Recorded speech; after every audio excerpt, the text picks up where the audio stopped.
Welcome to the Exam Study Expert Podcast, helping you ace your exams at school and university through the psychology of high performance and the science of studying smarter, not harder. It's my pleasure to introduce your host, the Cambridge-trained memory psychologist and exam success coach, William Wadsworth. Hello and welcome to the Exam Study Expert Podcast.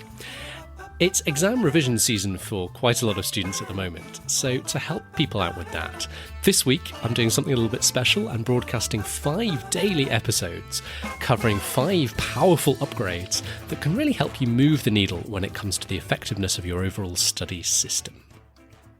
For each of these upgrades, I'll be taking you through a number of different levels, typically 3, starting out with at level 1, entry-level advice, if the concept is brand new to you and you're new to starting out with it, right through to level 3, which is more advanced tips that most students aren't using to take the concept even further once you're already comfortable with the basics. So no matter whether you're a beginner or advanced in any given of these 5 areas, I hope there'll be some useful takeaways from each of these 5 mini episodes to help you push each of the upgrades that bit further for you, wherever you're starting from.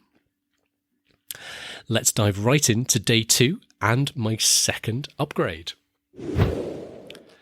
Spaced learning, spaced repetition, spacing. It's the principle that you don't just want to learn something in one sitting. You want to revisit it at time intervals spaced out over time. Hence, spaced learning. I'm not going to be talking about retrieval practice as part of these 5 upgrades this week, but it's vital that your spaced learning means spaced retrieval practice. That is testing yourself at time intervals, not just looking back over it. Don't just look back over it for a second or third time. Actually test yourself on that material.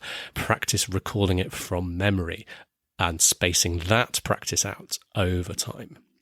If you're new to the concepts of spacing or particularly retrieval practice, I highly recommend you go back to episode 66, the 6 Pillars of Student Success, and have a listen to that one, which introduces those 2 concepts in more detail.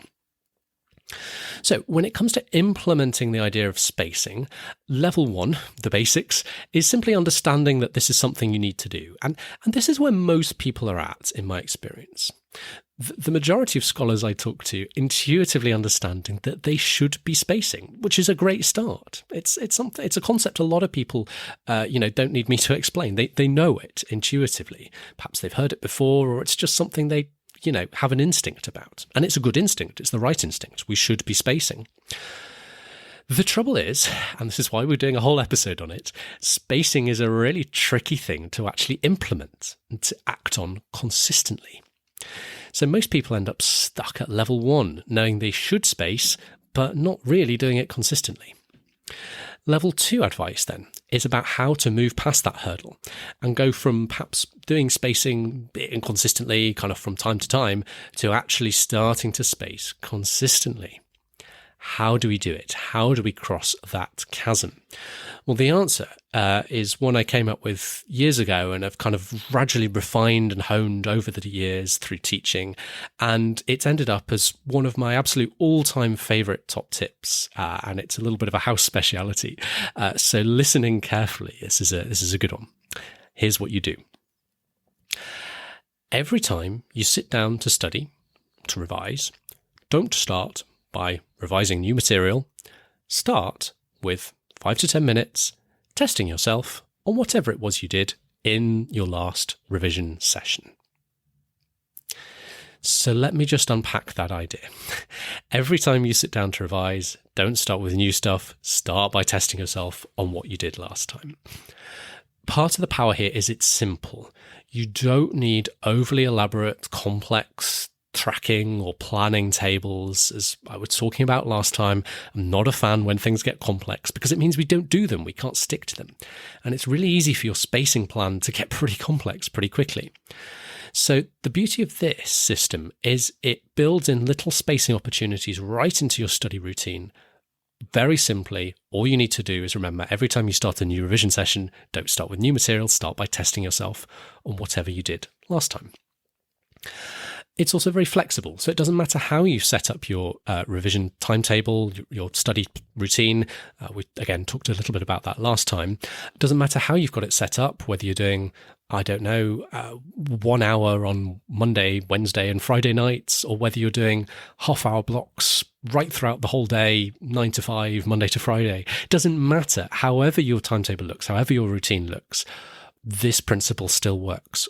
All you need to do is remember that every time you sit down for a new session of revision, whether it's 20 minutes, half an hour, whatever you like to do, don't start with new material, start by 5 minutes testing yourself on what you did last time. Now, how you test yourself comes down to how you were revising last time. So let's say you were doing practice questions last time. Well, you might not redo all the practice questions you did before, but maybe you take one or two parts or sub-parts that you really struggled with, or that you perhaps had to look up the answers for, and have a second go at those. Maybe you were making flashcards or making Q&A notes.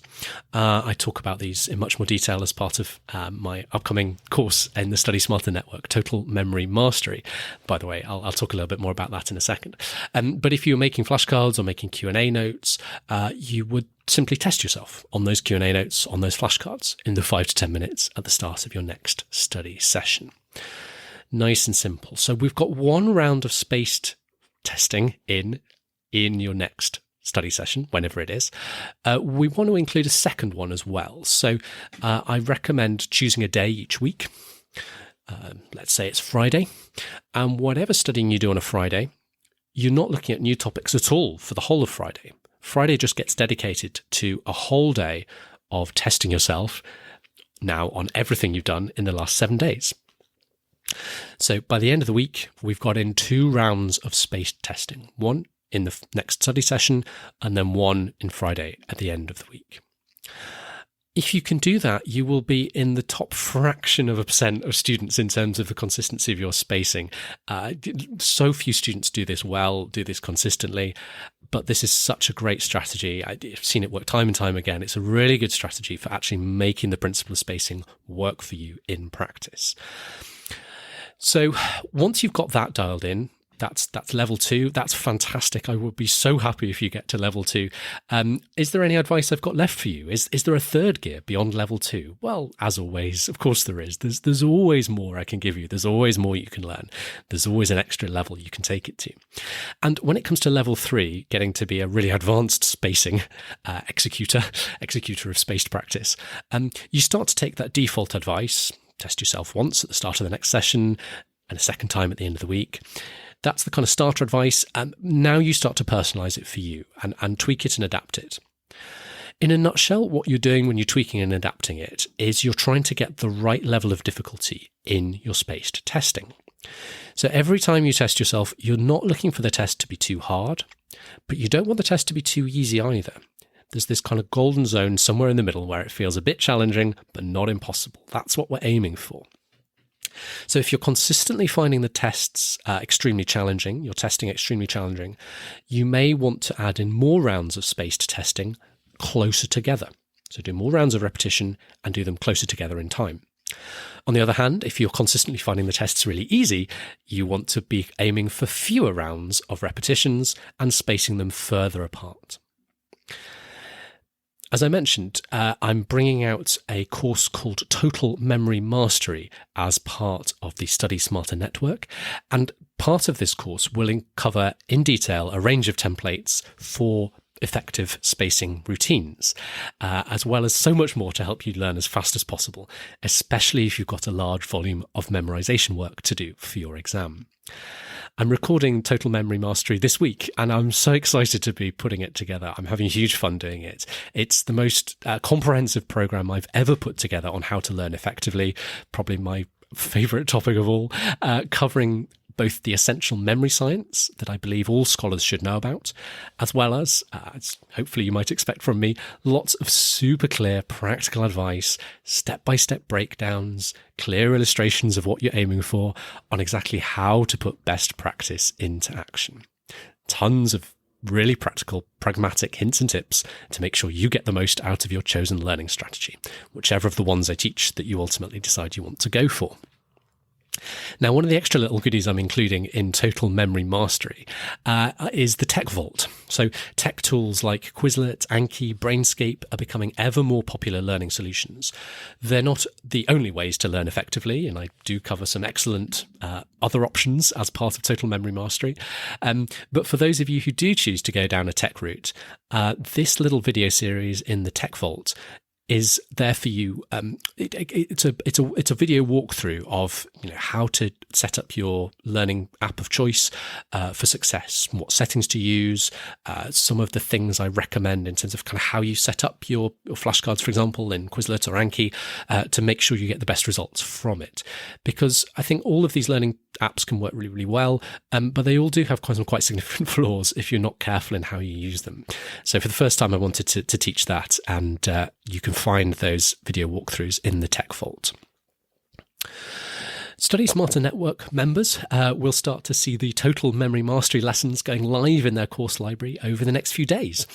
And as always, it's all backed up by personal advice and support in the office hours service. So if there's any questions you've got about how to make all the advice work for you and your specific circumstances, and I'm sure you will have those questions, you can ask via the office hours service. I'll get right back to you and you'll get the support and guidance you need. There is still time, folks, to join the Study Smarter Network as a founder member and get access to all of this and much more. Head on over to examstudyexpert.com/network to join us today. That's examstudyexpert.com/network. So just to briefly recap my thoughts on spacing. Level 1 is knowing that you want to space at all and trying to do it, perhaps a little bit inconsistently.